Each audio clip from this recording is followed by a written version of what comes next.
আজকে আমরা ওমর খাত্তাব রাদিয়াল্লাহু আনহুর সিরাতে যেখানে আছি সেটা হচ্ছে যে তিনি অনেকগুলো কাজ করেছেন। শরীয়তের যে সমস্ত কাজের রাস্তা নবী করিম সাল্লাল্লাহু আলাইহি ওয়াসাল্লাম দেখিয়ে গেছেন, ওনার জীবনে কিছু কিছু জিনিসকে পরিপূর্ণভাবে অর্গানাইজ করে যেতে ওনার হায়াতে কুলায়নি, সেগুলোকে সেই স্পিরিট কাজ থেকে নিয়ে ওমর ইবনে খাত্তাব রাদিয়াল্লাহু আনহু সুন্দর করে সাজিয়েছেন। তার মধ্যে অন্যতম একটি কাজ হচ্ছে সলাতুত তারাবিহ। সলাতুত তারাবিহ আজকে যেভাবে আমরা দেখি প্রত্যেকটি মসজিদে এশার পরে সুন্নত 2 রাকাত পড়ে এভাবে বাকায়দা তারাবির জামাত কায়েম হচ্ছে, এটা কিন্তু নবী করিম সাল্লাল্লাহু আলাইহি ওয়াসাল্লাম মাত্র 3 রাত্রে করেছিলেন, আর বাকি সব ওনাদেরকে নিজেদেরকে আমল করার জন্য ছেড়ে দিয়েছিলেন। কিন্তু কখন থেকে এই রেওয়াজ চালু হলো যে একেবারে প্রত্যেকটি মসজিদে এশা নামাজের পরেই তারাবি বাকায়দা জামাত, একদম কোনো মসজিদ বলা যায় বাদ থাকে না। এইভাবে এইরকম সিস্টেম কায়েম করার পেছনে ওমর রাদিয়াল্লাহু আনহুর একটা অবদান ছিল।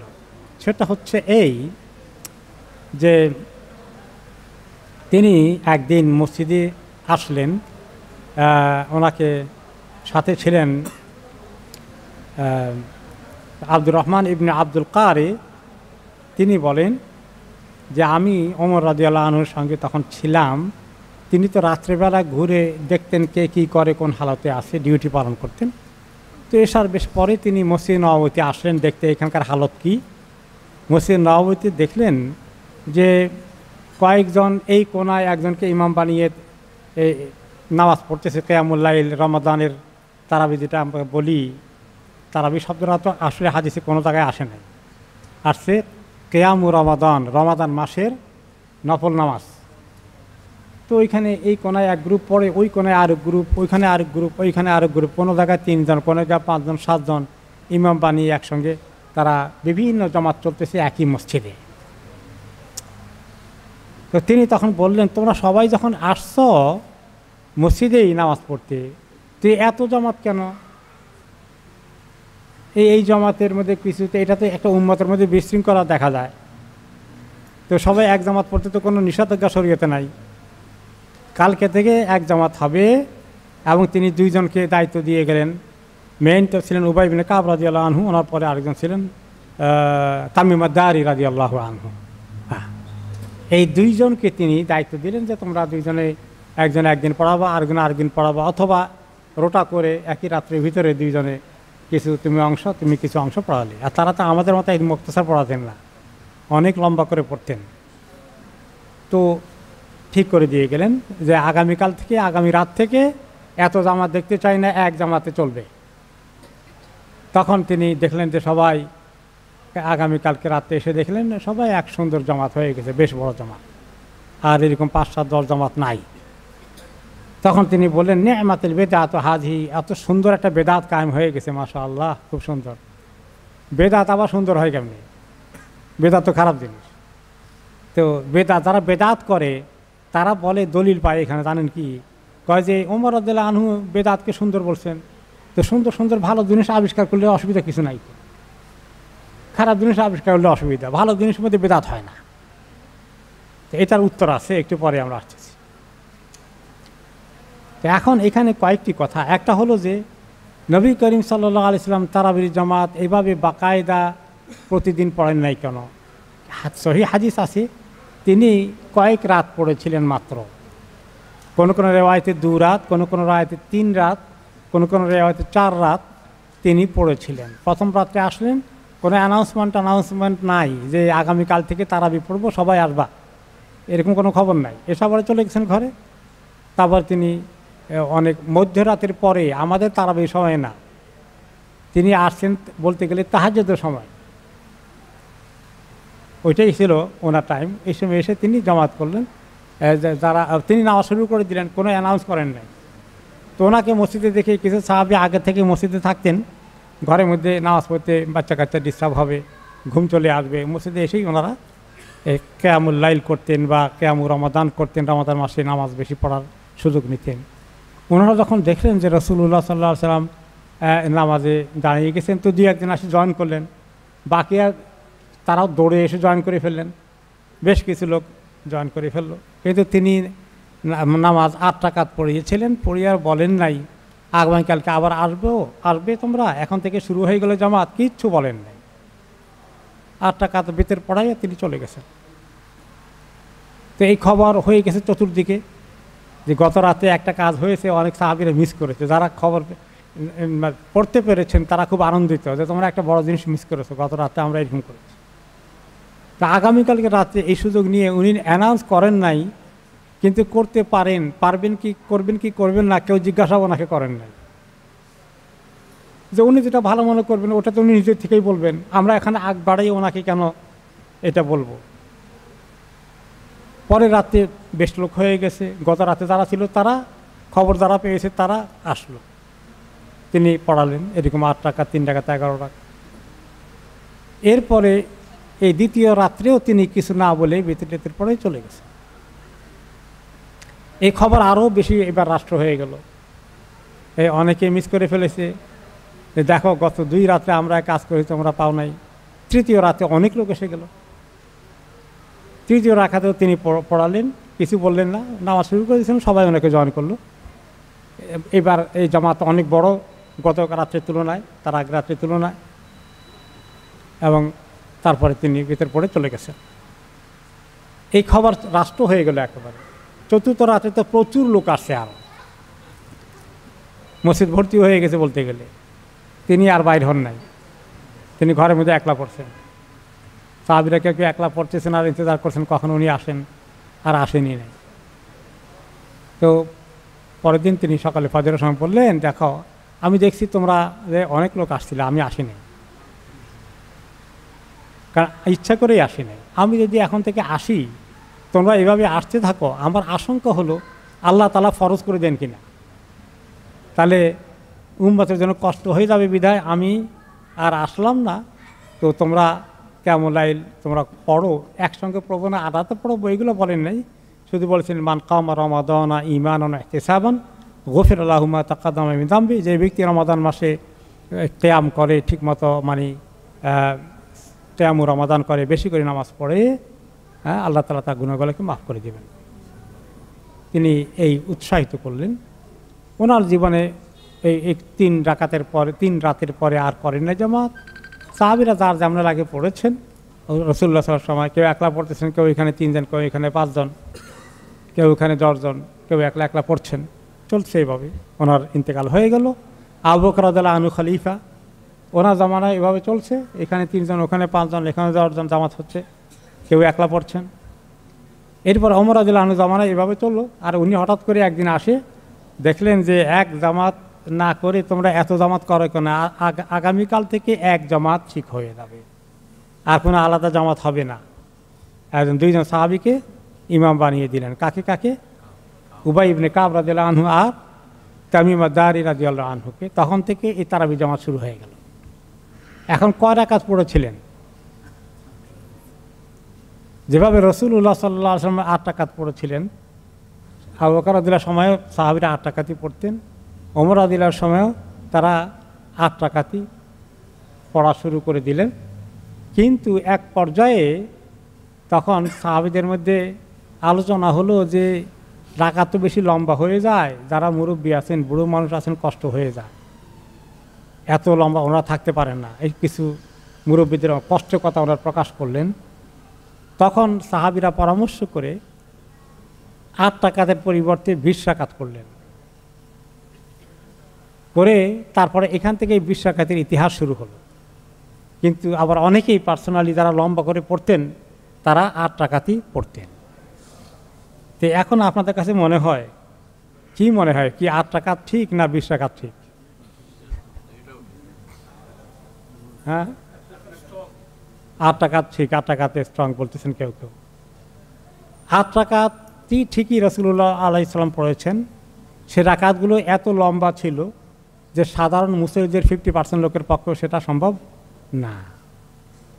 উম্মতের প্রতি দয়া করতে গিয়ে, তাদের জন্য ইজি করতে গিয়ে 20 রাকাত করা হয়েছে। ওই 8 রাকাতে যতটুকু সূরা তেলাওয়াত করতেন 20 রাকাতেও তাই করতেন। আসল কথা হলো যে কতক্ষণ ধরে আমরা কিয়ামুল লাইলে আসি, কতক্ষণ ধরে আসি। 8 রাকাতের ধরে পড়তে যতক্ষণ লাগে, 20 রাকাত পড়তেও ততক্ষণই লাগে আসলে। কিন্তু যারা মুক্তাসার 8 রাকাত পড়ে 20 রাকাতের সাইজের কেরাত দিয়ে, তাদের 8 রাকাত কি রাসূলুল্লাহ সাল্লাল্লাহু আলাইহি ওয়াসাল্লামের আবু বকর রাদিয়াল্লাহু আনহুর 8 রাকাতের মতো হবে না। তাহলে কথা হলো যদি মুসল্লিদের সবার অনেক হিম্মত থাকে তাহলে 8 রাকাত পড়বেন, লম্বা কিন্তু অনেক করতে হবে। আর যদি দেখেন যে না এখানে ছোট বড় অনেক অসুস্থ সুস্থ সব রকমের আসে, তা আমরা একটু ছোট রাকাতের সাইজ কমিয়ে দেই, আমরা 20 রাকাত পড়ি। দোনোটাই সুন্নাহ থেকে প্রমাণিত, দোনোটাই সুন্নাহ থেকে প্রমাণিত। বলে সুন্নাহ থেকে প্রমাণিত কেমনি হলো? রাসূলুল্লাহ সাল্লাল্লাহু আলাইহি ওয়াসাল্লাম 20 রাকাত পড়েছেন, কোনো দলিল তো নাই। তিনি 8 রাকাত পড়েছিলেন, সাহাবীরাও পরে 8 রাকাত পড়লেন, সাহাবীরাই পরে আবার 20 রাকাতের দিকে গেলেন। এবং এই অথরিটি ওনাদেরকে কে দিয়েছেন?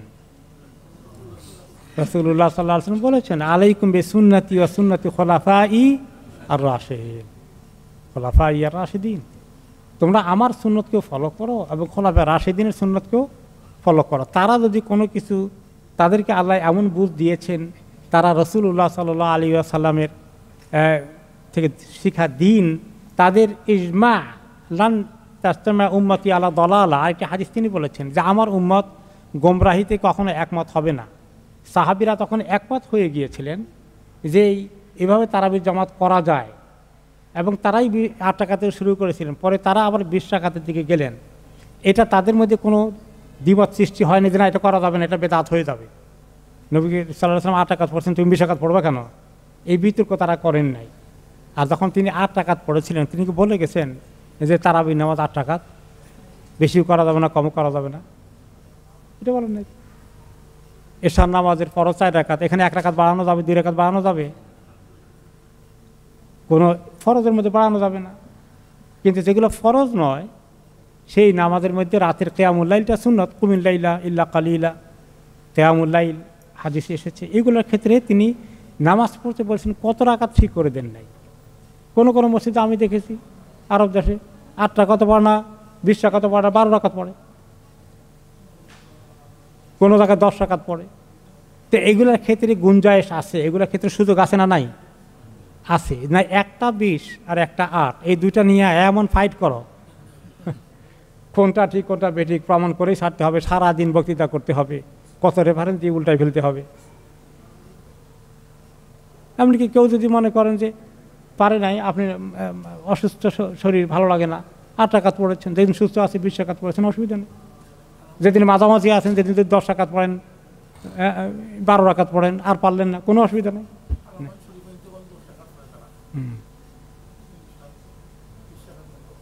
হ্যাঁ, তো যাই হোক, তো এইভাবে করে যে এর মধ্যে ফ্লেক্সিবিলিটি আছে, সোজা কথা, এটার মধ্যে সুযোগ আছে। তো যাই হোক, এখন আমরা একটা লোকেরা ইউজ টু হয়ে গেছে, আমরা যেটা ইউজ টু হয়ে গেছে আমরা সেটার উপরে আমল করছি। সাধারণ পাবলিক তো বুঝবে না। এখন আমরা যদি বলি যে 1 রাতে 20 রাকাত পড়বো, আর 1 রাকাতে 8 রাকাত পড়বো, তাহলে লোকদের মধ্যে কনফিউশন সৃষ্টি হয়ে যাবে। খামাকা এত লোকের, এই যে আপনারা কয়জন পড়ছেন, এই হাদিসগুলো যা কিছু আমি বললাম, এগুলো কি সবাই এইভাবে সব কিছু শুনতে পেয়েছে? তারা তো আগাও বুঝবে না, গোড়াও বুঝবে না। তো এই জন্য উম্মতের মধ্যে যাতে যেখানে যেটা চলে আসছে সেটার উপর আমল করা যেতে পারে। কোনো কোনো মসজিদে 8 রাকাত পড়তেছে, তারা লম্বা করে পড়ে, কোনো অসুবিধা নেই, তারা রাইট কাজ করতেছে। আর যারা ছোট রাকাত করে সেম কেরাত পড়ে কিন্তু ছোট রাকাত বাড়িয়ে দেয়, তারা 20 রাকাত পড়তেছে, কোনো অসুবিধা নেই। আরাম শরীফে 10 রাকাত পড়েছে এই গত রমাদানে, কোনো অসুবিধা নেই। তাহলে এগুলো নিয়ে এই ঝগড়া ফাসাদ করা, অসুবিধা শুধু এখানে হলো অসুবিধা। এগুলো নিয়ে আসলে বিতর্ক সৃষ্টি করা কোনো ভালো এলমি খেদমত না শরীয়তের জন্য।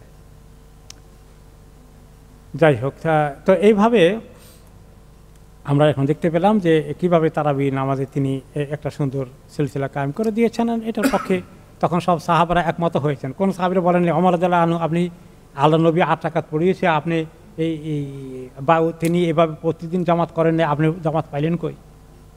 এখন যদি নবী করিম সাল্লাল্লাহু আলাইহি ওয়াসাল্লাম যেহেতু 3 দিন করেছেন, তাতে তো প্রমাণ পাওয়া গেছে যে এটা জামাত করা যায়। উনি কেন করেন নাই প্রতিদিন? কারণ কি বলেছেন?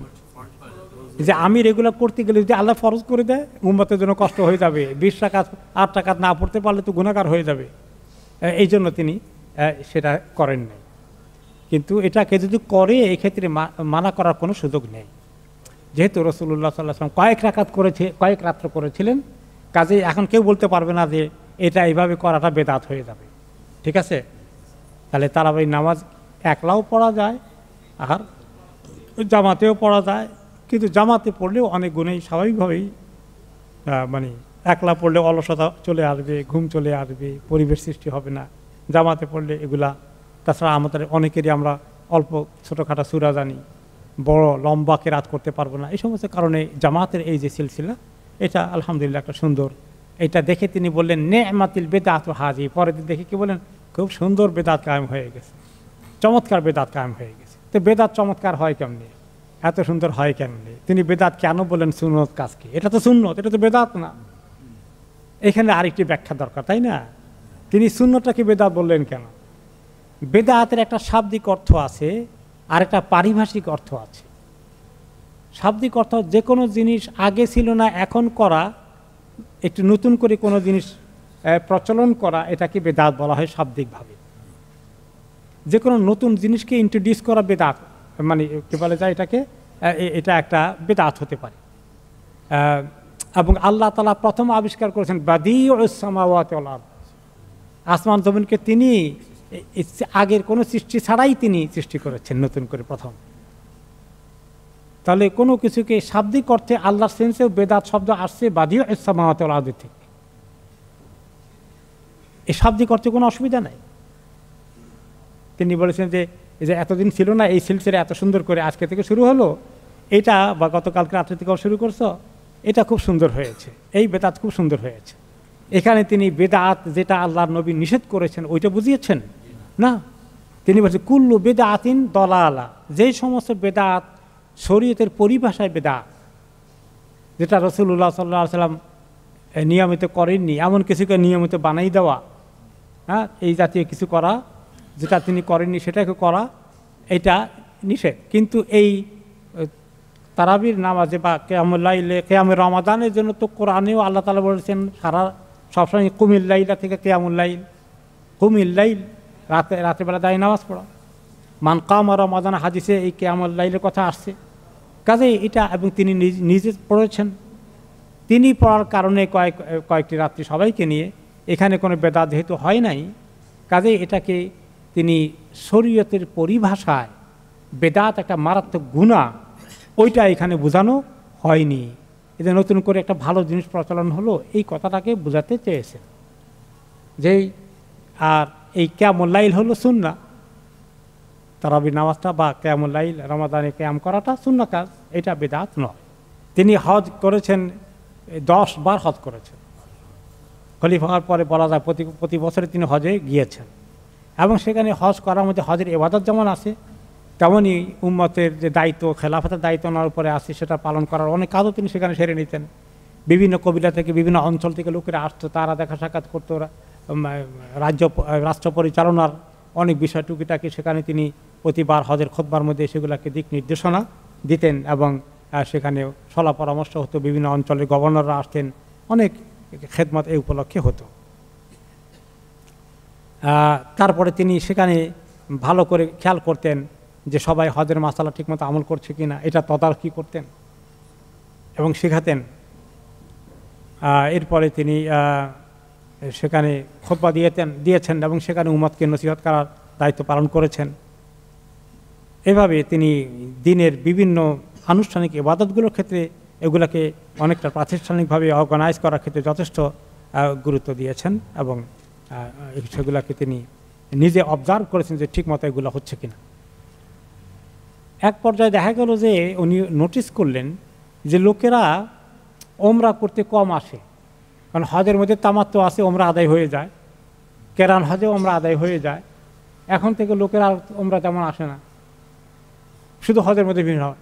এটা দেখার পরে উনি বললেন যে আরে ওমরা তো একটা আলাদা ইবাদত, হজের সময় ওমরাকে হজের সঙ্গে ঢুকানো যায়, এটা একটা আল্লাহ তাআলা অতিরিক্ত সুযোগ আমাদেরকে দিয়েছেন, যেটা নবী করিম সাল্লাল্লাহু আলাইহি ওয়াসাল্লামের আগে কোনো নবীকে দেওয়া হয় নাই। তারা হজের জন্য আলাদা সফর করতে হতো আর ওমরার জন্য আলাদা সফর করতেন, হজ এফরাদি করতে পারতেন, হজ আর ওমরাকে একসঙ্গে পালন করতে পারতেন না। তখন এই সুযোগ আল্লাহ তাআলা উম্মতকে দিয়েছেন, তারা দুইবার সফর করতে পারবে না কোনো কারণে, গরিব যারা আছে। তাই বলে এখন সবাই ওমরা করা গুরুত্ব দিবে না, এটা তো ঠিক না, ওমরা তো অনেক ফজিলত আছে। তখন তিনি সেগুলোকে নিয়ে নসিহত করেছেন যে সবাইকে বললেন যে তোমরা কি করবে, তোমরা ওমরাতে আসবে যাদের সক্ষমতা আছে, কারণ আল্লাহ তাআলা বলেছেন যে ও আতিমুল হাজ্জা ওয়াল উমরাতা লিল্লাহ, তোমরা আল্লাহর জন্য হজ এবং ওমরা করো। কোরআনের আয়াত। যে ওমরার ইবাদতটা শুধু হজের সময় থাকবে আর নাই, এটা তো ঠিক না। উম্মতে ওমরাকে আবন্টন করবে, আল্লাহর ঘর তো এটা সারা বছরের জন্য, হ্যাঁ, এই জন্যই তো আল্লাহ সৃষ্টি করেছেন। তো এটা একটা সুন্দর একটা রিমাইন্ডার সবার জন্য হলো। তারপর থেকে লোকেরা ওমরার গুরুত্ব দিলেন। তারপরে তিনি সেখানে আসে যখন হজের, তখন আগে সেই ইসলামের আগে থেকেই কাবা শরীফের গেলাপ পরানোর যে কাজ আছে প্রতি বছরে হজের মধ্যে করা হয়, সেটা তিনি করাতেন। এবং আগের বছরের যে গেলাপ ছিল কাবার, ওটাকে তিনি কেটে কেটে হাজিদের মধ্যে বিতরণ করতেন। এই বরকতের টুকরা নিয়ে ঘরে রেখে দিলে ধুয়ে পানি খেলে কাজ হয়ে যাবে, ওইটার জন্য দিতেন নাকি?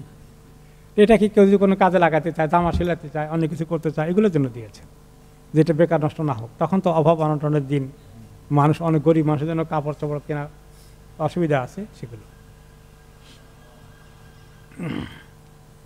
এরপরে তিনি রমাদানের রোজার ব্যাপারে গুরুত্ব দিয়েছেন, নফল রোজার ব্যাপারে গুরুত্ব দিয়েছেন।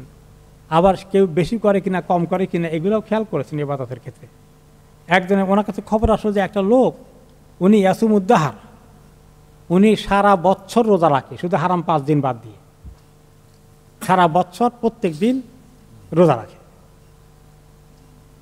তখন খবর পেয়ে তিনি তাকে ধরে নিয়ে আসতে বলছেন, এবং তিনি দৌড়া দিয়ে তাকে উঠাইয়া মানে ধমক দিয়ে বললেন, খুল ইয়া দাহারি, এই দাহারি এদিকে আসো, খাও, কিছু রোজা রাখছো আজকে, খাও। দাহারি মানে হলো যে চিরদিন জমানা, সারা জমানা। তুমি সারাদিন সারা জমানা রোজা রাখো, প্রত্যেক দিন রোজা রাখো, এটা তো সুন্নত না। সুন্নত রোজা কি বলেন তো দেখি? হাদিসে আছে সোমবার, বৃহস্পতিবার আর মাসে মাঝে 3 দিন।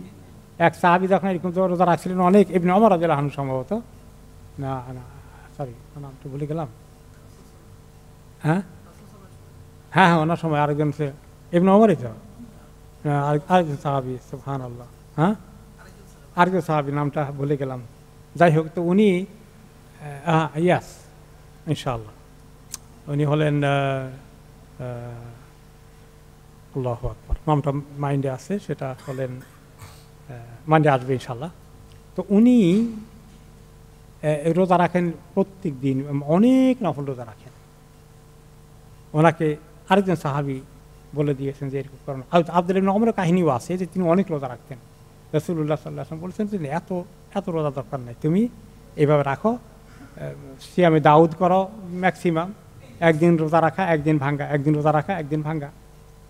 আর তা না হলে তুমি সোম, বৃহস্পতি, এরপরে মাসে 3 দিন এভাবে করে রোজা রাখো। এভাবে অনেক সাহাবীকে তিনি এভাবে কথা বলেছেন। তো তিনি একজনকে দেখে বললেন যে তুমি দাহারি সারা বছর রোজা রাখা হবে না, তুমি এখনই খাইতে হবে। এভাবে তিনি খলিফারা দিনের দায়িত্ব পালন করছেন। এই জন্য তো খলিফা, আল্লাহ নবীর খলিফা অর্থ কি? তার প্রতিনিধি। সেই দায়িত্ব দিনকে কায়েম করা, আজকে উম্মতের জন্য খলিফা দরকার ছিল। কারণ আল্লাহ তাআলা এই মুসলমানদেরকে এইভাবেই রাষ্ট্র পরিচালনা যিনি করবেন, তিনি তাদের দিনেরও পরিচালক হবেন। এরকম লোকই রাষ্ট্রপ্রধান হওয়ার কথা, এইরকম লোকই উম্মতের দায়িত্ব পালন করার কথা, শাসন করার কথা, যারা তাদের দিনই দায়িত্ব পালন করবেন, শুধু দুনিয়াবী দায়িত্ব পালন করবেন না।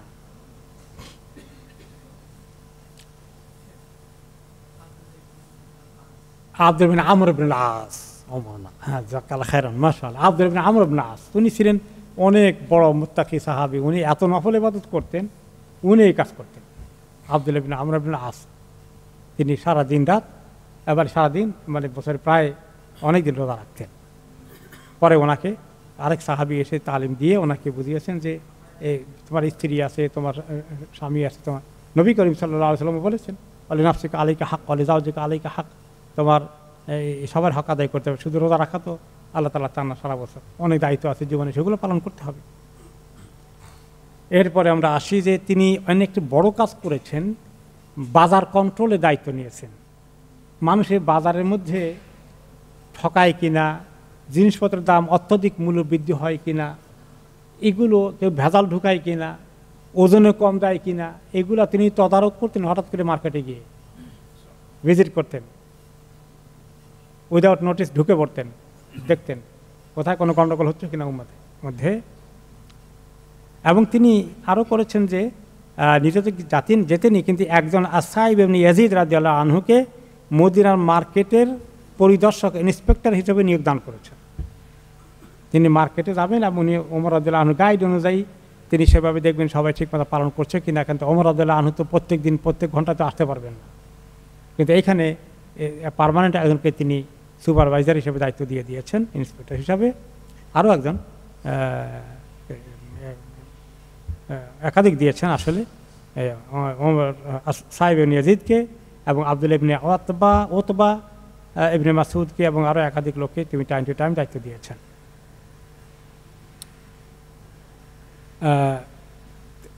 তিনি নিজেও তারপরে তো নিজে আশা ছাড়তেন না, নিজে খেয়াল করতেন। তিনি সবসময় অত্যন্ত গুরুত্ব দিতেন বাজারে আসা এবং দেখা। আনাস ইবনে মালিক রাদিয়াল্লাহু আনহু বলেন, রাআইতু আলা ওমর রাদিয়াল্লাহু আনহু ইজারান ফিহি 14 রুকা ইন্না বাদাহা আল্লাহ আদম। ওমর রাদিয়াল্লাহু আনহুকে দেখেছি যে উনি ওমা আলাইহি কামিসুন ওয়ালা রিদাউন, গায়ের মধ্যে একটা চাদর গায়ে দিয়ে বাজারে এসেছিলেন, যেখানে 14টি তালি ছিল, তালি চাদরের মধ্যে। এবং তালিগুলো অনেক সময় কাপড় দিয়ে তালি দেওয়ার মতো কাপড়ও নাই, তাদের কাছে বেশি ছিল গরুর চামড়া, মানে ছাগলের চামড়া ইত্যাদি বা উটের চামড়া, এগুলো দিয়ে তালি দিয়েছেন, তাও দেখেছি। কটা তালি ছিল? 14টা তালি ছিল। ওয়ামা আলাইহি কামিসুন ওয়ালা রিদাউ, গায়ের উপরে এমন কোনো ভালো জামা জাতীয় কিছু, শাল জাতীয় কিছু সেটাও নাই। মুতাম্মিন, মাথায় একটা পাগড়ি ছিল, মাহু দররা, হাতের মধ্যে দররা আছে। ইয়াতুফু ফি সুকিল মাদিনা, বাজারের গলিতে গলিতে ঘুরছেন, দেখছেন, চেক করতেছেন কোনো ভেজাল টেজাল কোনো কিছু 2 নম্বর হচ্ছে কিনা। এবং তিনি হাতের মধ্যে দররা থাকতো, কিছু গণ্ডগোল হয়ে গেলে সঙ্গে সঙ্গে তিনি অ্যাকশন নিয়ে ফেলতেন। তো একটা ঘটনা হলো, একদিন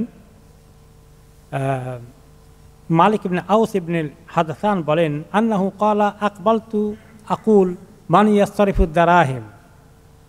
আমি একদিন বাজারে আসলাম, এসে বললাম যে আমার দিনার আছে, আমার দিনার হলো স্বর্ণ মুদ্রা আর দেরহাম হলো রৌপ্য মুদ্রা।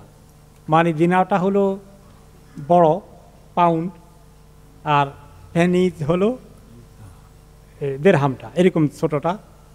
তো এখন আমরা ভাঙানো লাগবে। তিনি বললেন একদিন এসে যে এই যে দেরহামগুলো আছে, যে দেরহামগুলোকে কে দিনার দিয়ে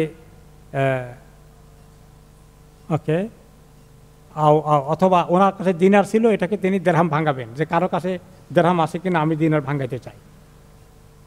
তালহা ইবনে উবাইদুল্লাহ বললেন, তিনি ওমর ইবনে খাত্তাবের পাশেই ছিলেন, তিনি রেয়াত করলেন যে আরে না জাহাবাকা সুমা তেনা ইদা যা খাদামুনা। তিনি বললেন যে আপনার দিনারটা কেমন দেখান দেখি আমাকে। তো দিতে পারে না এখন আমার কাছে, কিন্তু আজকে আমার কাছে দেরহাম নাই, আমার কাজের লোককে পাঠিয়েছি, কৃতদাসকে পাঠিয়েছি, যখন সে এগুলো নিয়ে আসবে যেদিন নতিকা ওয়ারাকিকা, তখন রৌপ্য মুদ্রা আমি তোমাকে খুচরাটা পরে দেব, আজকে তুমি দিতে পারো আমাকে। তাহলে আজকে উনি নিয়ে গেলেন ক্যাশ, আর ভাঙতি দিবেন বাকি, হ্যাঁ পরে দিবেন, তাই না? ওমর রাদিয়াল্লাহু আনহু বললেন, কাল্লা, নো নো নো নো, এটা হবে না। আল্লাহি লা তুতিয়ান্নাহু ওয়ারাকাহু আও লা তারুদ্দুনা আলাইহি যাহাবাহু। তুমি তো শরীয়ত বিরোধী কাজ করেছ, তোমার কাছে রৌপ্য মুদ্রা থাকলে এখনই দাও, আর না থাকলে তুমি আজকে তার গোল্ড নিতে পারবে না, স্বর্ণ মুদ্রা নিতে পারবে না, ওটা তার কাছে দাও। কেন এরকম পারবেন না কেন? হাদিস কি? ক্বালা রাসূলুল্লাহ সাল্লাল্লাহু আলাইহি ওয়াসাল্লাম আল ওয়ারাকু বিল ওয়ারাকি রিবান ইল্লা হাআন ওয়া হাআন। কেউ যদি কোনো কিছু মুদ্রার লেনদেন করে, রৌপ্য মুদ্রার লেনদেন করে, তাহলে এক হাতে দিবে, আরেক হাতে নেবে নগদ। ওয়াজ্জাহাবু বিদ্যাহাবে রেবান ইল্লা হা হা আন, যদি কেউ এভাবেই স্বর্ণমুদ্রার কাজ করে, রূপমুদ্রা দিয়ে স্বর্ণমুদ্রা নেয়, স্বর্ণমুদ্রা দিয়ে রূপমুদ্রা নেয়, তাহলে দুইটাই নগদ হওয়া লাগবে পেমেন্ট। একটা নগদ আরেকটা বাকি তা হবে না। অলবর্র বিলবর্র রেবান ইল্লা হা আন হা আন। এখন আমি আজকে এই গম দিলাম, দিয়ে মনে করেন আমার ভালো গম হলো, সেই গম থেকে মানে বিক্রি করে আমি একটু কম দামে বেশি গম কিনলাম ইত্যাদি, এগুলো সব কিছুই নগদ হওয়া লাগবে, বাকি হবে না একই জিনিস দিয়ে বিক্রি করলে। অত্তামার বিত্তামারে রেবা ইল্লা হা আন হা আন। এখন ভালো তামার, ভালো খেজুর, আমার খেজুর হলো মনে করেন কোয়ালিটি লো, আমার 10 কেজি দিয়ে আপনার থেকে বিক্রি করলাম 5 কেজি ভালো কোয়ালিটি খেজুর নিলাম, পরিমাণে আমারটা বেশি, দামে যদিও সমান হয়ে গেল, এই 5 কেজি ওই 10 কেজির সমান, কিন্তু এইটা এই যে বেশি দিলাম আর কম নিলাম, ওজনে বেশি কম হয়ে গেল না, 5 কেজি 10 কেজি, তাহলে এইটার মধ্যে সুদ হয়ে যাবে, এটা সুদ হয়ে যাবে। তাহলে কি আমার ভালো খেজুরের দরকার, আমার খেজুরটা কম দামি, তাহলে আমি আমার খেজুর বিক্রি করে দিব, দে তারপরে যে মূল্য আসবে সেই মূল্য দিয়ে আমি কি করব, ভালো খেজুর কিনব। কিন্তু খেজুর দিয়ে খেজুর নিচ্ছি, তো এটাতে বেশি নিলাম, আর আল ফাদলু রেবা, যে কোনো জিনিস যখন বেশি দিয়ে বা কম নিলাম, কম দিয়ে বেশি নিলাম, অতিরিক্তটা কি হয়ে যাবে, সুদ হয়ে যাবে। তো এইভাবে ওই হাদিসটা তাকে শোনালেন যে তুমি যদি আজকে তুমি তোমার স্বর্ণ মুদ্রা বিক্রি করো, রৌপ্য মুদ্রা নাও, রৌপ্য মুদ্রা বিক্রি করে স্বর্ণ মুদ্রা নাও, এটা আজকে নগদ হওয়া লাগবে, বাকি নিতে পারবেন না।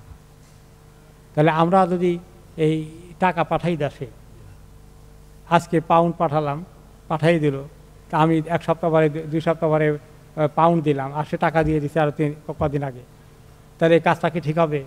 ঠিক হবে না। এটা তো আমরা অনেকেই গুরুত্ব দিয়ে করে ফেলতেছি, কিন্তু আসলে যে তখনই ওইটা পে করে দিতে হবে। তাই এরপরে তিনি বাজারের মধ্যে আরেকটা দেখলেন, বাজার কন্ট্রোল করতে গেলেন, তিনি দেখলেন যে একটা যুবক শাহ লাবানা বিল মা লিলবাই আয়, তিনি ধরে ফেলেছেন একটা যুবক দুধ বিক্রি করতে এসে পানি মিশিয়ে ফেলেছে, হয়তো পানি ঢালতে দেখছেন, অথবা তিনি টের পেয়েছেন যে এটা পাতলা অনেক, এবং জিজ্ঞাসা করে ধরা পড়ে গেছে যে পানি মিশানো হয়েছে। তিনি কনফার্ম হওয়ার পরে দুধটাকে একদম ঢেলে দিয়েছেন, তা বিক্রি করতে পারবেন। পেলে দুধটা ফালাই দিলে, মেশিনটা দিলে তো কাজে লাগতো। প্রশ্ন আসতে পারে না? আসলে হলো যে দেখেন, যদি আপনি আইনের শাসন কায়েম করতে হয়, আপনাকে অত্যন্ত কড়া ভূমিকায় থাকতে হবে। লিনিয়েন্সি, কেউ যদি বলে নেক্সট টাইম এসে নিয়ে আসে, না ঠিক আছে ওকে, আমি যখন এটা মিশাই বলছি, আচ্ছা এটা গরিবদেরকে দিয়ে দেন, তবুও এভাবে করে হালকাভাবে নিয়ে নিবে, অথবা শাস্তি থেকে বেঁচে যাবে, সেটা করতে দেওয়া যাবে না। কাজটা কত খারাপ এটা ফালাই দেওয়া, কোনো সময় কড়া অবস্থান লাগে না আইন কানুন প্রয়োগ করতে হলে। এখন যদি চুরি ধরা পড়ে, আচর খালি কানাকাটি করে, হারে আমার বাচ্চা কাছে সব না খাই মরে গেছিলো ইত্যাদি অনেক কিছু কাহিনী বানায়, আর আপনি ছেড়ে দেন, তাহলে কাজ হবে, সমাজে ইনসাফ তো কায়েম হবে না। আইন কানুন ঠিকমতো প্রয়োগ করতে হবে। এটাও তিনি করলেন বাজারে গিয়ে।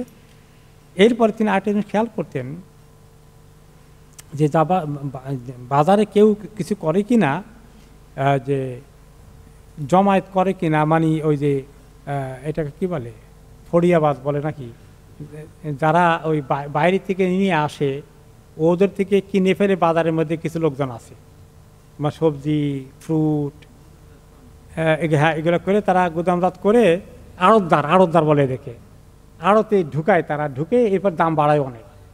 সেই যে তার গ্রাম থেকে নিয়ে এসেছে, সে যে জিনিসটা মনে করেন 100 টাকায় বিক্রি করবে, সাধারণ পাবলিকে নিবে, ওইটাকে সে মজুদদার আড়তদার কী করলো, সে দেখা গেল একসঙ্গে পাইকারি কিনতে গিয়ে সে তাকে এই টাকা কামাই দিল, সেও বলে যে আমার ঝামেলা, ঠিক আছে আমি টাকাতে বিক্রি করে দেই, সেও কিছু কম পাইল। আর পরে এই আড়তদার কী করলো, অনেক বেশি দাম বিক্রি করে ফেলল। এটাকে তিনি নোটিস করেছেন। তারপরে তিনি বললেন যে ইয়াতিনাল্লাহু বিরিজকি হাত্তা ইযা নাযালা ফি সুকিনা কামা আকওয়ামুন ফাহতাকারু বিফদলি আযহাবিহিম আনিল আরমিনাতি ওয়াল মিসকিন, যে আমাদের এই মদিনার বাজারে বেদুইন পল্লী থেকে গ্রামগুলো থেকে অনেক রকমের আল্লাহ রিজিক চলে নিয়ে আসেন, আমরা একটু রিজনেবল অ্যাফোর্ডেবল প্রাইসে পাই।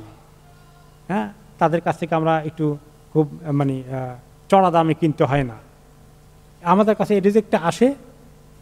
হাত্তা ইযা খারাজা জুল্লাবু বাউ আলা নাহবি মা ইউরিদুনা মিনাত তাহাক্কুম, অতঃপর যারা ওই কি বললাম আড়তদার, তারা এগুলোকে কিনে নিয়ে আমাদের কাছে তারা যা খুশি দাম বাড়িয়ে দিয়ে বিক্রি করে, এটা হতে দেওয়া যাবে না, এটা করতে দেওয়া যাবে না। তা কাজেই যে ব্যক্তি যখনই আমাদের মদিনায় কোনো বাইরে থেকে কোনো কিছু এসে সাপ্লাই দেওয়া হলো, এগুলা ফাযালিকা দাইফু ওমর, এগুলো ওমরের গেস্ট এখন থেকে, এগুলা থেকে কেউ কিনতে পারবে না, এগুলো থেকে সাধারণ পাবলিক কিনবে, যারা মজুদদার আছে, তোমরা এগুলো থেকে কিনতে পারবে না, আরেক দেশ থেকে তোমরা চালান নিয়ে আসো, এখানে কিনে বসে ওইখানে তোমরা মাঝখান দিয়ে মধ্যস্বত্বভোগী হবা, তাই না? কি বলে মধ্যস্বত্বভোগী, মিডল ম্যানের কাজ করে তোমার মাঝখান দিয়ে পকেটে ঢুকাবা, দূরে যাওয়া লাগে নাই, কিছু নেই, বেচারা কষ্ট করে মাথায় করে নিয়ে আসে, আর তাদের হাত থেকে নিয়ে আমাদের সাধারণ ক্রেতাদেরকে বঞ্চিত করে মাঝখান দিয়ে পট করে লাভ করে ফেললা, কোনো বিনা জার্নি ছাড়া, বিনা সফর ছাড়া, বিনা রিস্ক না নিয়ে এখানে বসেই আমাদের মাথায় বদি করে ফেললো, কখনো হবে না এটা। এগুলো এখন থেকে ওমরের গেস্ট, কেউ এগুলো থেকে কিনতে পারবে না, এইভাবে ফরিয়া মজুদদাররা সাধারণ পাবলিকের জন্য, তারা যারা কাস্টমার তারা কিনবে। ফালিয়া বিআহু কাইফা অলিমসি কাইফা, এটা এক একজন ব্যক্তির তার নিজস্ব করতে হবে। এখানে কোনো চক্র যেন এগুলাকে খরিদ করার জন্য কোনো ধরনের এই জাতীয় যেন কিছু ইয়ে না থাকে, কী বলে এগুলাকে, সিন্ডিকেট, সিন্ডিকেট যেন উপস্থিত না থাকে। তো আরেকটি হাদিস এই ব্যাপারে আসছে, মুসআব বিন জুনদুব রাদিয়াল্লাহু আনহু বলেন, কাদিমাল মাদিনাতা তাআমুন ফাখারাজা আহলুস সুক ইলাইহি ফাবতাউহু ফাকালা লাহুম ওমর আফি আসওয়াকিনা তাত্তাজিরুন। মদিনায় বেশ কিছু খাবার দ্রব্য সামগ্রী বেদুইন পল্লী থেকে এসেছিল, তখন দৌড়ে গিয়ে মদিনার যারা মজুদদার, যারা আড়তদার, তারা গিয়ে কেনা শুরু করতে পটপট করে। তখন ওমর রাদিয়াল্লাহু আনহু বলেন, আসওয়াকুনা তাত্তাজিরুন, আমাদের বাজারে বসে এখানে বিজনেস করে পয়সা বানাতে চাও, কষ্ট করে বাড়ি না গিয়া। আশরিকুন নাসা, এগুলা সাধারণ পাবলিককে সুযোগ দাও তারা কেনা খরিদ করার জন্যে। আবেখরুজু ফাস্তুরু তুমা তু ফাবিও, যাও তোমরা ওই গ্রামে গ্রামে গিয়ে যদি কিনে আনতে পারো কাঁধে করে, তোমাদের সেখান থেকে এনে বিক্রি করো, দ্যাটস ফাইন। কিন্তু এখানে বসে এখানে কিনে এখানেই বিক্রি করবা, মাঝখান দিয়ে মধ্যস্বত্বভোগী, নো ওয়ে, এটা স্টপ করে দিলেন তিনি। এবার এই জন্যই আবার আরেকটা জিনিস, তিনি মজুদদারিকে সাংঘাতিকভাবে নিষেধ করেছেন, হাদিসেও নিষেধ রয়েছে, মজুদদারি করা যাবে না। মজুদদারির অর্থ কি, যে এখন জমা করে রাখা, ছাড়বা না মাল মার্কেটে, যখন চতুর্দিকে মাল নাই নাই নাই ক্রাইসিস, তখন দাম বাড়িয়ে দিয়ে বিক্রি করা, এইটার দাম হলো কি মজুদদারি। আরবিতে বলে ইহতিকার, মালকে আটকিয়ে রাখা। তিনি বললেন, ঘোষণা দিলেন, লা হিকরাতা ফি সুকিনা, আমাদের বাজারে কখনো এই জাতীয় মজুদদারি করা যাবে না। ওয়ালা ইয়ামাদু রিজালুন বিআইদিহিম ফুদুলা আযহাবি ইলা রিজকিল্লাহি নাযালা বিসাহাতিনা ফায়াহতাকিরুনা আলাইহা, খবরদার যাদের কাছে নগদ পয়সা আছে, দিন আর দিরহাম নিয়ে বসে আসো, বাইরে থেকে যখন বেদিন পল্লী থেকে আসে মাল নিয়ে তারা, তোমরা বসে বসে ওখান থেকে চট করে কিনে ফেলো, কিনে তোমাদের এখানে মজুদ করো, পরে আস্তে আস্তে ছাড়াও লোকদের কাছে বেশি দামে ন। ওয়ালাকিন আইয়ুমা জালিমুন জালাবা আলা আমুদিন উমুদে কিন্দা ফি শিতা ওয়াস সাইফ ফাযালিকা দাইফু ওমর, সেই কিন্দা এলাকার থেকে যারা মাল টাল নিয়ে বহু দূর থেকে যারা তখন মদিনায় আসে, ফাযালিকা দাইফু ওমর, এগুলো ওমরের গেস্ট, ওমর তাদেরকে রাইট দিল, তারা নিজেরা পাবলিকের কাছে বিক্রি করবে। ফালিয়া বা কাইফাসা, তারা ওখানে বিক্রি করে ফেলবে। কেউ তোমরা তাদের কাছে গিয়ে তারা বলবা না, এই ওয়াসওয়াসা দিবা না, যে দেন আপনি কষ্ট করছেন, এত সফর করে আসছেন, আমরা সব বিক্রি করবো, আপনি নিয়ে নেন, এইভাবে এটা করতে পারবো না। ওয়ালিউম সে কাইফাসা, সেটা ওই ব্যক্তি, যেই ব্যক্তি মাল নিয়ে আসছে সে পাবলিকের কাছে বিক্রি করবে, যা বিক্রি করতে পারে, আর যা বিক্রি করতে পারে না তার দায়িত্ব। তোমরা মাঝখান দিয়ে গিয়ে এই লাফালাফি করে এই কাজ করতে পারবো না, নিষেধ করে দিবে। তাহলে দেখা যাচ্ছে যে ওমর রাদিয়াল্লাহু আনহু কিভাবে উম্মতের কল্যাণ করেছেন, রাষ্ট্র পরিচালনার কত সুন্দর নির্দেশ করে সেখানে আছে। আজকে আমাদের দেশে দ্রব্যমূল্য বৃদ্ধি কেন হয়? অনেক ক্ষেত্রে মজুদদারদের, এই সিন্ডিকেটদের যে করে রাখছে, এটা মানে সাংঘাতিক। রমাদান আসলে তারা একদম এর আগে সব ঠিকঠাক করে ফেলে, মার্কেট কন্ট্রোল। এগুলোকে দূর করার জন্য দুর্নীতিবাজ সরকারি দায়িত্বে যারা আছে তারা পালন করে এগুলা মোটেই না। যারা পলিটিক্যাল লিডার আছে, না যারা আমলা জাতীয় আছে, সবগুলোই মানে তাদের সিন্ডিকেটের সঙ্গে কানেকশন আছে, সেখান থেকে তাদের অংশ পেয়ে যায়, এভাবে করে। তিনি তখন বললেন, এই যে বাজারে বক্তৃতা করলেন যে ইয়াতিন আল্লাহ বিরিজকি, আল্লাহ তাআলা আমাদের কাছে এত সুন্দর রিজিক নিয়ে আসেন বেদুইন পল্লী থেকে বা বিভিন্ন শহর থেকে বা আরেক দেশ থেকে, হাত্তা ইদা নাযালা বিসুকিনা, যখন এগুলো আমাদের বাজারে এগুলো বিক্রির জন্য প্রেজেন্ট করা হয়, কামা আকওয়ামুন, কিছু দুষ্ট লোক উঠে এগুলাকে ইহতাকারু, তারা এগুলাকে কিনে নিজেরা এগুলাকে জমায়েত করে ফেলে, তাদের নগদ ক্যাশ টাকা আছে এগুলো দিয়া দিনার দেরহাম আছে চট করে নিয়ে ফেলে, আর যাতে করে আমাদের যারা বিধবা আছে, মিসকিন আছে, যারা কষ্টে চলে টানাটানি করে, তাদের জন্য মূল্যটা বেড়ে যায় আর তারা এগুলো কিনতে পারে না। হাত্তা ইদা খারাজাল জাল্লাবু বাউ আলা নাহমি মা ইউরিদুনা মিন তাহাক্কুম, বলে যে যারা এগুলো নিয়ে আসছিল ওদেরকে বিদায় করে দিয়ে এখন তারা ইচ্ছা মতো দাম লাগিয়ে দিয়ে আমাদের লোকদেরকে এভাবে কষ্টে ফেলে দেয়। ফাআনকারা যালিকা আলাইহিম আসাদ ইনকার, তিনি এটাকে সাংঘাতিকভাবে অপছন্দ করলেন এবং কড়া নির্দেশ দিলেন যে এই কাজ তোমরা করতে পারবে না, এটা পাবলিকের জন্য উন্মুক্ত করে রেখে দাও, তোমাদের যদি পয়সা থাকে বাইরের থেকে মাল ইম্পোর্ট করতে সেগুলো ওইখান থেকে নিয়ে আসো, এখানে বসে বসে ব্যবসা করবা, এই মার্কেটে বসে এখন কিনে এখনই লাভ করবা আর গরিবদেরকে ঠকাবা, এই কাজ হবে না। কত ইনসাফ দেখছেন শরীয়তের মধ্যে। এবং যারা মুখলেসিন ছিলেন, রাষ্ট্র দায়িত্ব পালন করেছেন, এইরকম দিনদার রাষ্ট্রীয় দায়িত্ব পালন করার মানুষ যদি আল্লাহ তাআলা মুসলমানদের সমাজে দিতেন, তাহলে মুসলিম সমাজের আর এই আজকে এই করুণ অবস্থা হতো।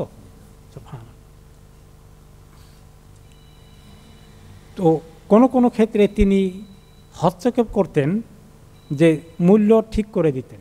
যদিও একটা হাদিস আছে নবী করিম সাল্লাল্লাহু আলাইহি ওয়াসাল্লামের জামানায়, আমরা পড়ছিলাম বোধহয় এখানে, যে মদিনায় একবার দ্রব্যমূল্য বেড়ে গেল, নবী করিম সাল্লাল্লাহু আলাইহি ওয়াসাল্লাম বললেন, সাহাবায়ে কেরাম বললেন ওনাকে, ইয়া রাসূলুল্লাহ দাম বেড়ে গেছে, ফাসাইর লানা, আপনি মূল্য নির্ধারণ করে দেন, প্রাইস ফিক্স করে দেন, দাম তো বেড়ে যাচ্ছে। তখন তিনি বলেন আল্লাহুল মুসাইর, দাম ঠিক করবেন একমাত্র আল্লাহ, আমার কোনো অধিকার নাই। তিনি দাম ফিক্স করে দেননি, এটা একটা বড় ফিকহি রুলিং। কিন্তু ওমর রাদিয়াল্লাহু আনহু কেন এটা হস্তক্ষেপ করলেন? তো নবী করিম সাল্লাল্লাহু আলাইহি ওয়াসাল্লাম জমানায় এইরকম জুলুম হতো না।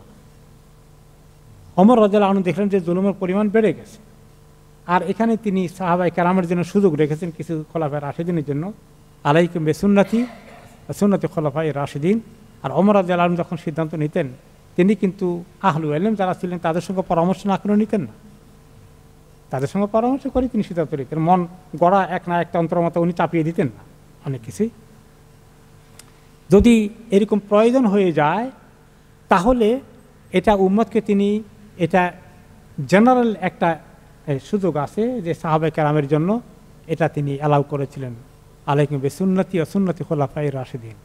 তাই ওনা তো বলে দেওয়ার দরকার ছিল যে আমার সুন্নত শুধু ধরো। যদিও কোনো কোনো হাদিস আছে তারাকতু ফিকুম আমরাইন কিতাবুল্লাহি ওয়া সুন্নাতু রাসূলিহি, সেখানে। কিন্তু এরপরে তিনি আরেকটা হাদিসে কি বললেন, আলাইকুম বিসুন্নতি সুন্নতি খোলাফায়ে রাশিদিন। কোনো কোনো ক্ষেত্রে যেটা কিতাবুল্লাহ, আল্লাহর কিতাবে সরাসরি নাই, হাদিসের মধ্যে আছে কোনো কোনো ক্ষেত্রে, এবং সেটার মধ্যে গুঞ্জাইশ আছে, সুযোগ আছে কনসিডারেশন করার জন্য, ইজতিহাদ করার জন্যে, সেটা তিনি খোলাফায়ে রাশিদিনের জামানাকে সাহাবীদের আন্ডারস্ট্যান্ডিংটা ওনার আন্ডারস্ট্যান্ডিংয়ের কাছাকাছি হবে বিধায় ওখানে তিনি কিছু সুযোগ দিয়ে গিয়েছেন।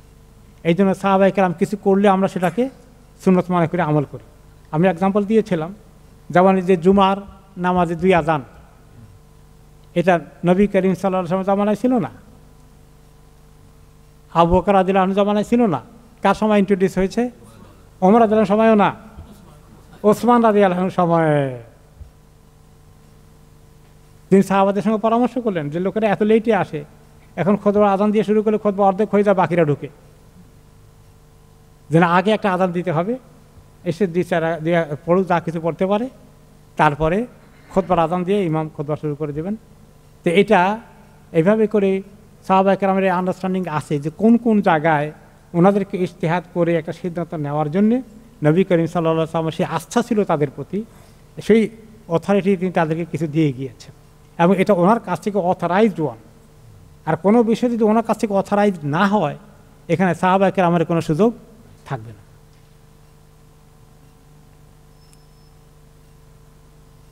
তারপরে তিনি একবার যখন এই দাম ফিক্স করে দিলেন, ওকে, তখন এক ব্যক্তি আসছিল,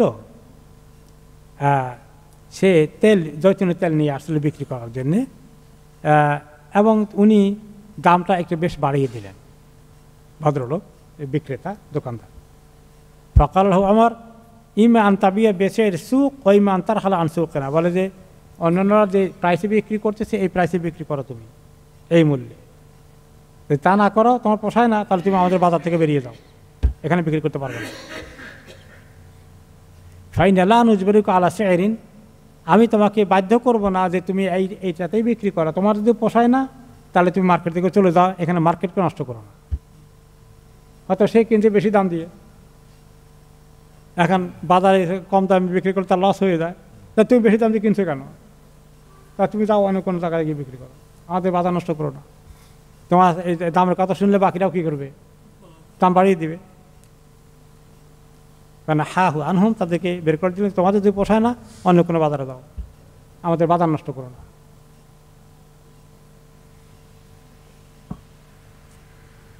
এরপরে তিনি করতেন, এটা হচ্ছে দামের ক্ষেত্রে শুধুমাত্র, সবাই ঠিক না মতো ব্যবসা বাণিজ্য করে, হালাল হারাম ঠিক আছে কিনা এগুলো তিনি খুব তদারক করতেন। এবং তিনি এই দোররা হাতে নিয়ে ঘুরতেন বাজারে গলিতে গলিতে, ওকে। তারপরে বলতেন লা ইয়াকুদু ফি সুকিনা মান লা ইয়ারিফুর রিবা, আমাদের বাজারে যেন কেউ কিছু বিক্রি করতে না বসে যে ব্যক্তি সুদ কেমনে হয় এটা বুঝে না। সুদ কেমনে হয়, যে আপনার কাছে খেজুর আছে, যেটা বলছিলাম, একটু লো কোয়ালিটির 10 কেজি দিয়ে আপনি ভালো কোয়ালিটিটা তার থেকে 5 কেজি দিয়ে কিনবেন। তখনকার জমানায় পয়সা করে কিন্তু কম ছিল, জিনিস দিয়ে জিনিস বিক্রি হতো, এটা জাহেলি জমা থেকে চলে আসছে। কিন্তু এই জিনিস দিয়ে জিনিস বিক্রি করলে এর মধ্যে সুদ আসে, অতিরিক্ত হয়ে যায়। তার পরিবর্তে আপনি এই একটু লো কোয়ালিটির খেজুর 10 কেজি দিয়ে ভালো কোয়ালিটির খেজুর 5 কেজি নেবেন, এখানে তো খেজুরটাই বেড়ে গেল, তাই না? 5 কেজি কয় কেজি হয়ে গেল? 10 কেজি হয়ে গেল। এটা সুদের রাস্তা খুলে দেবে। কারণ সুদ হলো আলফাদুল রিবা, অতিরিক্ত কোনো কিছু যেটা দিলেন তার চেয়ে অতিরিক্ত নেওয়া, একই জিনিস, এটা কি সুদ, এটা জায়েজ হবে না। তাহলে কি করতে হবে? এখন আপনি মনে করেন আপনার ভালো খেজুরের দরকার, এখন এটা আপনি কিনতে পারবেন না, এখন কি করবেন? তাহলে আপনি আপনার খেজুরটা বিক্রি করে দেন আরেক জায়গায়, বিক্রি করে দিয়ে পয়সা বাইর করেন, এই পয়সা দিয়ে তার ভালো খেজুর কিনেন। ও ঠিকই হয়েছে, এটাই হয়ে গেছে যে আপনি 10 কেজি বিক্রি করে যে পয়সা পেয়েছেন সেই পয়সা দিয়ে তার থেকে এখন 5 কেজি কিনতেছে। ঘটনা তো একটাই, কিন্তু এই সামান্য একটার মধ্যেই সুদ চলে আসে। একই জিনিস তোমাকে বেশি দিলাম, আমি কম নিলাম, এটাই হলো রেবা, অতিরিক্ত নেওয়া। তো এটা সুদের চক্রান্তে পড়ে যেতে পারে, বিদায় তিনি এটা নিষেধ করে দিয়েছেন। তারপর তিনি বললেন যে এইরকম মাসালা জানো কিনা যারা বেচা কিনা করা, ফেকুল বইও, তোমরা বেচা কিনার যে ফেক আছে, উজুর ফেক আছে, তাই না? উজুর মশালা আছে, নামাজের মশালা আছে, বেচা কিনার মশালা পড়ছো কিনা? তুমি যে বিক্রি করে দোকানদারে নিয়ে যেতে বসছো, বেচা কিনার মশালা পড়ছো কিনা? ব্যবসা বাণিজ্যের ইসলামী যে ফেক আছে ওটা পড়েছো কিনা? ওকে ওকে ওকানা ইয়াকুলু লা ইয়াকুদু ফি সুকিনা মান লা ইয়ারিফুর রিবা, যে ব্যক্তি এই সুদ কেমনি হয় এটা বুঝে নাই, এই ফেক পড়ে নাই, সেজন্য আমাদের এখানে বিক্রি করতে না বসে। ওয়াকানা ইয়াতুফু বিল আসওয়াক ওয়ায়াদরিবু বা'দ আত-তুজ্জারি বিদ-দুররাহ ওয়া ইয়াকুলু লা ইয়াবিউ ফি সুকিনা ইল্লা মান তাফাক্কাহা ওয়া লা আকলা রিবা শাআ আও আবা। ওকে, তিনি বাজার গিয়ে বলতেন, এই শুনছো সবাই শোনো, যে ব্যক্তি আমাদের এখানে এই বেচা কিনার হালাল হারাম ফেকুল বইও, হ্যাঁ, ট্রানজ্যাকশন সংক্রান্ত ফেকে যে ব্যক্তি পড়ে নাই তোমরা ব্যবসা করতে পারবে না, এর মৌলিক জ্ঞান তোমাদেরকে জানতে হবে। ওয়াইল্লা আকালা রিবা শাও, আবার তখন ইচ্ছাই হোক অনিচ্ছাই হোক তুমি সে হয়তো সুদ খেয়ে ফেলবে, এই জন্য এটা করতে হবে। ফাকুল্লু সুকুনিল হুকমে কায়নাত মাহালাল ইজতিমা ওমর, তো ওমর রাদিয়াল্লাহু আনহু সব কিছুকেই গুরুত্ব দিয়েছেন, শুধু রাষ্ট্র পরিচালনার মধ্যে সীমাবদ্ধ থাকেনি, মানুষের উম্মতের সকল কিছুর সমস্ত অ্যাফেয়ার্সের লুক আফটার করেছেন। কোনো জায়গায় উম্মতে দিনের খেলাফ কিছু করছে কিনা, কোনো জায়গায় কেউ জুলুমের শিকার হচ্ছে কিনা, কোনো জায়গায় কেউ কারো অধিকার নষ্ট করছে কিনা, সব কিছুকে তিনি কন্ট্রোল করেছেন, যাতে করে কেউ কোনো ধরনের ধোঁকা দিতে না পারে, কোনো ধরনের প্রতারণা না করতে পারে, বাজার মূল্য বৃদ্ধি করার জন্য কিনে মজুর করে গুদামজাত করে মানুষের না বাড়ায়, কালো বাজারিদের কোনো সমস্যা না হয়ে যায়, এগুলো চলে না আসে। এই জন্য তিনি একটা চিঠি লিখলেন, সরকারি ফর্মুলা জারি করে দিলেন, প্রত্যেক শহরে চিঠি লিখে পাঠিয়ে দিলেন। মাল্লাম ইয়াতাফাক্কা ফালা ইয়াত্তাজির ফি সুকিনা, সমস্ত অঞ্চলে রিজিয়নে গভর্নরদের কাছে পাঠালেন, যেই ব্যক্তি এই ফিকহের হালাল হারাম বেচা কিনার ব্যবসা বাণিজ্যের কীভাবে হালাল হারাম হয় এটার বেসিক নলেজ মৌলিক জ্ঞান যে অর্জন করে নাই, তার জন্য দোকান খুলে বসা বেচা কিনা অ্যালাউড নয়।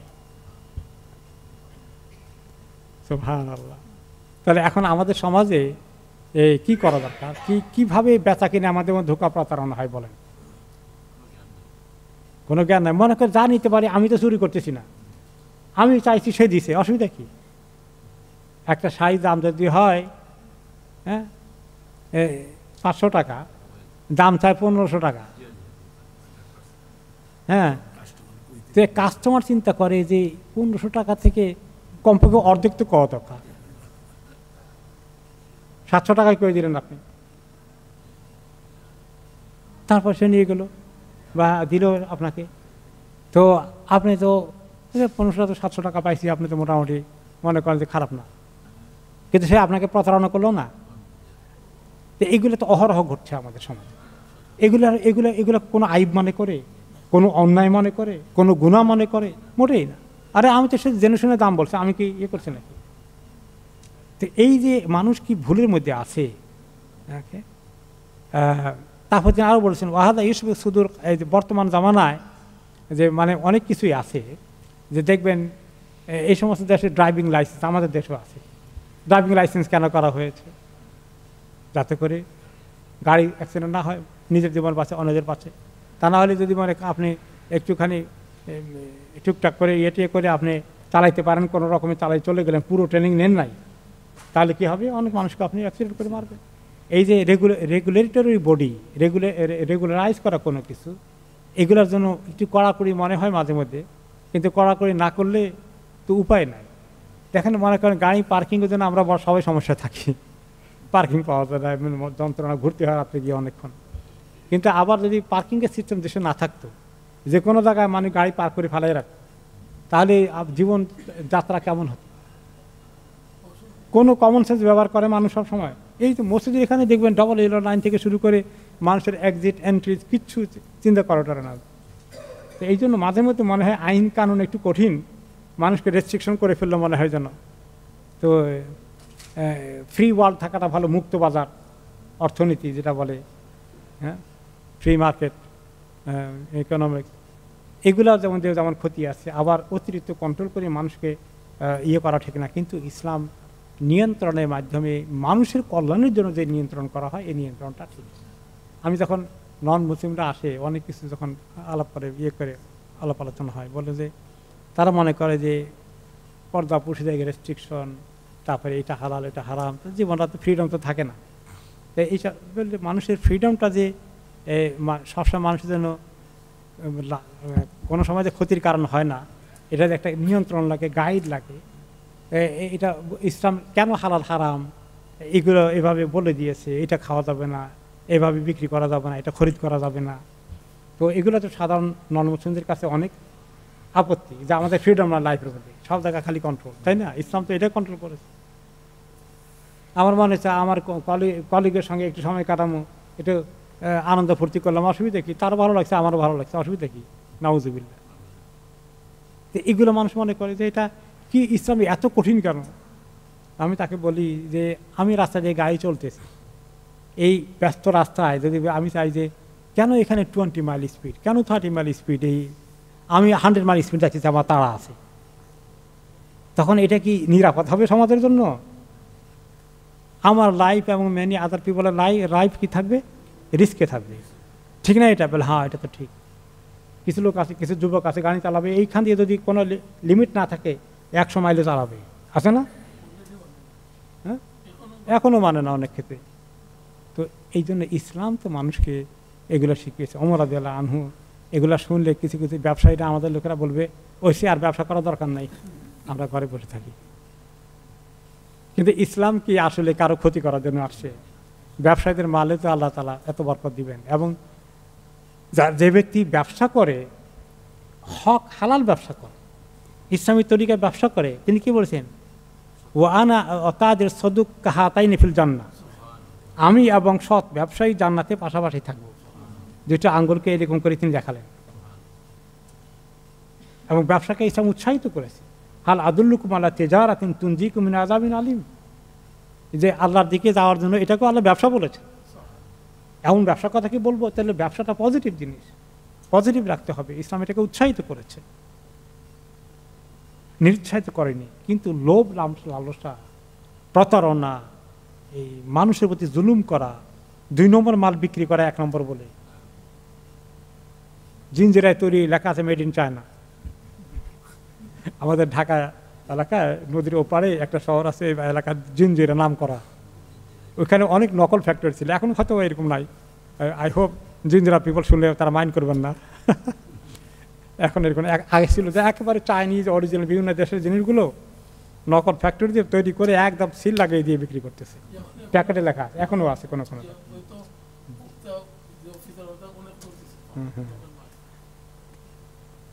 তো এগুলো আসলে ইসলাম কত আগে, বর্তমান জামানার উন্নত দেশের এত উন্নত সিস্টেম দেখে আমরা বিমোহিত হয়ে যাই।